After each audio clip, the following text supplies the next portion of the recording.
நம்ம இந்த பெருக்குத்தொடர் சார்ந்த கணக்கில் தான் அங்கே பார்த்து வந்துட்டுருக்கோம். ரைட் வாங்க. ஸோ 10வது வகுப்பில் இருக்கக்கூடிய எடுத்துக்காட்டு 2.43 இருக்கக்கூடிய கணக்கு தான். ஸோ இது கேட்ட கொஷினு.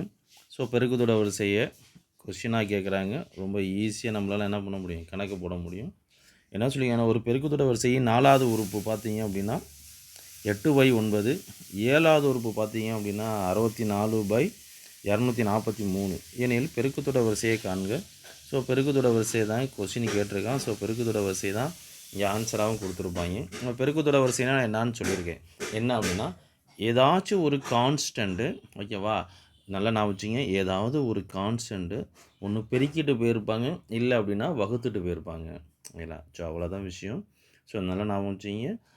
எப்போயுமே இன்னும் லோக்கல் லாங்குவேஜில் சொல்லியிருக்கோம் அப்படின்னா என்ன சொல்லலாம் அப்படின்னா, என்ன தெளிவாக சொல்லணும் அப்படின்னா, ஏதாச்சும் ஒரு கான்ஸ்டண்ட்டு, ஓகேவா, மல்டிபிள் ஆகிட்டு இருக்கும், அவ்வளோதான். ஸோ மல்டிபிள் அப்படின்னா என்ன அப்படின்னா, கான்ஸ்டண்ட்லங்கும்போது என்னென்னா அது முழு எண்ணாகவும் இருக்கும், பின்னத்தாலையும் இருக்கலாம், அவ்வளோதான் விஷயம். ஓகேங்களா? ஸோ அப்போ ரொம்ப சிம்பிளாக நம்ம என்ன பண்ணோம் அப்படின்னா, அந்த கான்ஸ்டன்ட் நம்பரை கண்டுபிடிச்சிட்டோம் அப்படின்னா இது பெருக்குத்தொடரா இல்லையா நமக்கு தெரிஞ்சிடும். இப்போ பாருங்கள், /ஸோ பெருக்குத்தொடர் வரிசை கொடுத்துருக்காங்க. ஸோ இதுதான், ஓகேங்களா? ஸோ இதை ஃபஸ்ட்டு எடுத்து நான் செக் பண்ண போகிறேன். ஃபஸ்ட்டு என்ன அப்படின்னா 2, 3, 4/3. ஸோ 4வது உறுப்பு என்ன கொடுத்துருக்காங்க அப்படின்னா 8/9 நமக்கு வரணும், ஓகேங்களா? ரைட். ஸோ வருதான்னு இப்போ பார்க்க போகிறோம். ஃபஸ்ட்டு உறுப்பு 2லேருந்து 3 வந்திருக்கு அப்படின்னா என்ன அர்த்தம் அப்படின்னா, நல்லா ஞாபகம் வச்சுங்க, இப்போ இதை 2ஆல் வகுத்துருக்காங்க. இப்போ நல்லா ஞாபகம் வச்சுங்க, இந்த உறுப்பு, ஓகேங்களா, உறுப்பு இந்த இடத்துல இல்லை அப்படின்னா என்ன அர்த்தம், 2ஆல் வகுத்துருக்காங்க.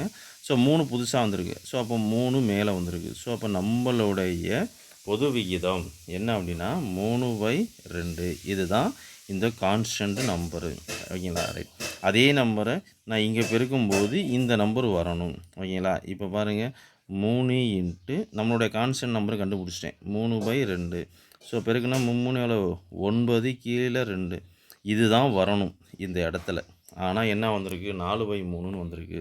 ஸோ ஃபஸ்ட்டு இது கிடையாது. ஸோ 2வது நான் செக் பண்ண போகிறேன், புரியுங்களா? ஸோ 2வது என்ன கொடுத்துருக்காங்க அப்படின்னா 3, ஓகேங்களா, 2, 4/3ன்னு கொடுத்துருக்காங்க. ஸோ அவ்வளோதான், ரொம்ப ஈஸியாக நம்மளால் போட முடியும், புரியுங்களா? ரைட். என்னென்ன கொடுத்துருக்காங்க பாருங்கள், 3 கொடுத்துருக்காங்க, 2 கொடுத்துருக்காங்க, 4/3. ஸோ அப்போ நான் அந்த கான்ஸ்டன்ட் நம்பரை கண்டுபிடிக்க போகிறேன். இப்போ பாருங்கள், உறுப்பு 3 இருக்குது. ஆனால் இந்த இடத்துல என்ன, 2வது இடத்துல, ஓகேங்களா, 3 மறைஞ்சிருச்சு அப்படின்னா என்ன அர்த்தம், 3ஆல் வகுத்துருக்காங்க. யார் வந்திருக்கா, 2 உள்ளார வந்துருச்சு. ஸோ 2 மேலே இருக்கும். ஸோ இதுதான் அந்த கான்ஸ்டன்ட் நம்பர், ஓகேவா?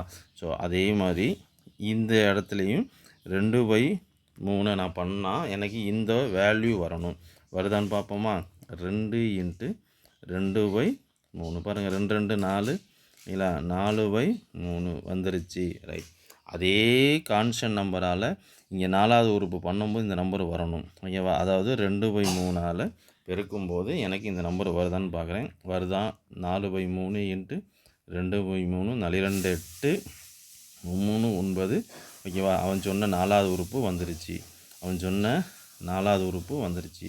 ஸோ அப்போ இதில் யார் பெருக்குத்தொடர் வரிசைனா இதுதான் அந்த பெருக்குத்தொடர் வரிசை, புரியுங்களா? பொது விகிதம் கேட்டால் ஈஸி. பொது விகிதம் இதில் யார், இதுதான் பொது விகிதம், சரிங்களா? ஸோ பொது விகிதம்னு கேட்டுட்டா 2/3, சரிங்களா?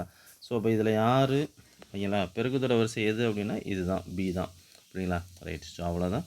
பிடிச்சிருந்தா சப்ஸ்கிரைப் பண்ணுங்கள், ஷேர் பண்ணுங்கள், கமெண்ட் பண்ணுங்கள். தேங்க்யூ.